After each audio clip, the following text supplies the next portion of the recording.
Assalamualaikum teman-teman. Hai, berjumpa lagi dengan saya Miss Ama.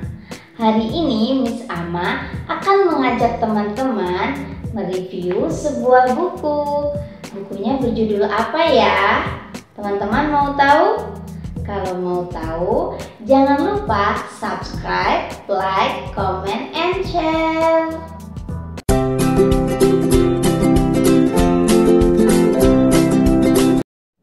Buku yang Miss Ama review hari ini berjudul 70 Plus Kisah Motivasi untuk Anak, dengan tujuan membangun perilaku, kebiasaan, dan sikap baik anak. Buku ini diciptakan oleh Timelda Saputra dan Antonio Reinhardt-Wisesa sebagai ilustratornya. Tepatnya di dalam buku ini terdapat 78 kisah yang memang ditulis untuk memberikan motivasi atau dukungan dan dorongan kepada anak. Jadi dengan adanya kisah-kisah di dalamnya, ketika anak membacanya merasa, oh harusnya kita itu berperilaku seperti ini, terus harus memiliki kebiasaan yang baik seperti ini, dan memiliki sikap yang semestinya. Salah satu kisah yang sangat Miss Ama suka adalah, bentar ya, di bagian depan, kesetiaan angkasa. Nah, jadi di dalam buku ini tuh ada ilustrasi maksud saya, ilustrasi yang sangat amat unik dan dalam seperti itu. Jadi sangat membantu anak untuk mendapatkan ilustrasi dari sebuah kisah ini gitu. Jadi digambarkan di sininya. Jadi hampir semua kisah seperti itu. Tapi maaf, Miss Ama tidak bisa memunculkan semuanya. Nah, ada cerita.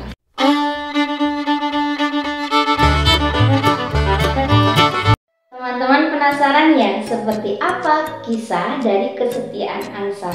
Jadi dari 78 kisah, Miss Ama mengambil salah satu kisah untuk contoh bagaimana sebuah cerita memberikan motivasi atau dukungan dan dorongan dalam diri seorang anak atau peserta didik.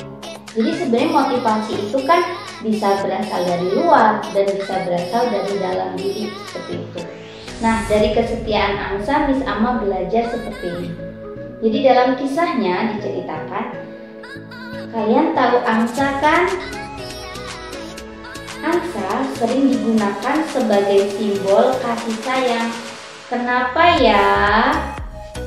Konon, karena angsa merupakan salah satu hewan yang sangat setia kepada pasangannya. Mereka hanya punya satu pasangan seumur hidup. Bahkan ketika pasangannya mati atau meninggal, angsa akan terus mengeluarkan suara seperti menangis, tanda bahwa ia sedang berkabung. Wah, jadi ikut sedih. Pernahkah kamu ditinggalkan teman saat kamu sedang susah? Teman-teman ada yang pernah?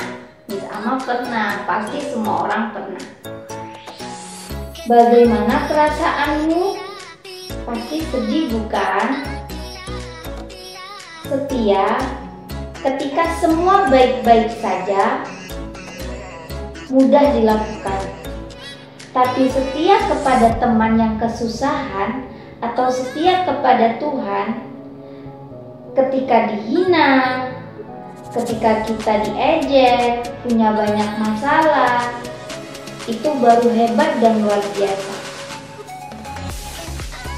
Belajarlah setia pada hal-hal yang kecil, maka kita mudah setia pada hal-hal yang besar. Nah, seperti itu kisah kesetiaan angsa. Jadi, kita kalau sudah membaca kisah-kisah yang ada dalam buku ini, yang terdiri dari 70 plus atau tepatnya 78 kisah, banyak hal-hal yang singkat, padat, dan jelas, tapi sangat memberikan dorongan dalam diri anak atau peserta didik. Bahkan kita yang dewasa pun masih bisa membaca kisah yang ada di dalam buku ini. Buku ini pada dasarnya memang diciptakan atau ditulis oleh penulis untuk mengembangkan bakat dari sikap seorang anak. Jadi sebenarnya bakat itu kan harus beriringan dengan sikap kepercayaan diri. Jadi setiap anak itu pasti memiliki bakat, hanya saja bakatnya berbeda. Setiap anak yang satu dan anak yang lain itu memiliki bakat yang bidangnya berbeda seperti itu. Jadi memang dalam buku ini bagaimana kita bisa belajar untuk menghargai bakat orang lain, potensi orang lain, terus kemampuan orang lain. Jadi kita tidak bisa ketika seseorang yang lain memiliki bakat yang berbeda dengan kita bisa melakukan hal-hal atau sikap yang kurang tepat, misalnya mengejek, menghina, dan lain sebagainya. Jadi kita seperti apapun bakat kita dan seperti apapun prestasi kita tidak memiliki hak untuk menghina bakat orang lain atau seseorang yang belum menemukan bakatnya. Jadi dalam buku ini kita harus belajar untuk percaya diri dengan apapun kemampuan kita. Oke, seperti itu ya teman-teman bukunya. Untuk saran saya selaku pembaca atau yang sudah melakukan review buku, harapan saya dengan cetakan-cetakan yang selanjutnya, penulis dan ilustratornya mampu memberikan warna-warna yang cerah, karena kan di sini di judul untuk anak ya, walaupun tidak semua anak suka warna-warna yang cerah dan lain sebagainya. Jadi kalau bisa ada warna-warna yang memang akrab dengan anak gitu.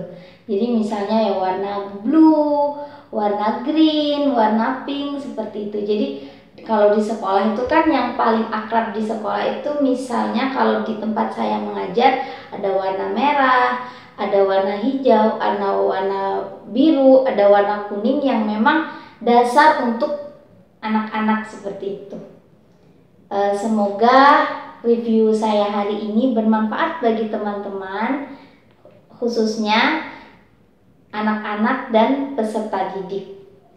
Mohon maaf apabila ada salah kata dalam mereview sebuah buku karena saya masih pemula.